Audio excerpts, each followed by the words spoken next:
हरि ओम।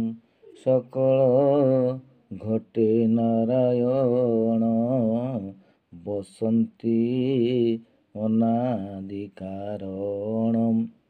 प्रभु सकल घटरे विद्यमान अछंती एकथा सत्य, मात्र समस्तଙ୍କ ठारे समपरिमाण भावरे प्रकाशित हुअନ୍ତି ନାହିଁ। कारण ए नारायण देहे जेते बसंती भाव अनुमते।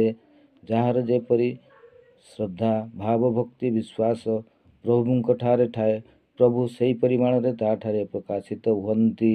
ଆମ୍ଭେ ମାନେ ଯଦି ପ୍ରତ୍ୟେକ ଦୃଢ଼ତା ଶ୍ରଦ୍ଧା ଭାବ ଭକ୍ତିରେ ପ୍ରଭୁଙ୍କ ଠାରେ ନିଜକୁ ସମର୍ପିତ କରିବା ଏବଂ ପ୍ରଭୁଙ୍କର ସତ୍ତାକୁ ଆମେ ଅନ୍ତର ଭିତରେ ଉପଲବ୍ଧି କରିବା, ଯେପରି ପ୍ରେମାଞ୍ଜନ ଛୁରିତ ଭକ୍ତି ବିଲୋଚନେନ ସନ୍ଥ ସदैବ ହୃଦୟେ ସୁବିଲୋକୟନ୍ତି।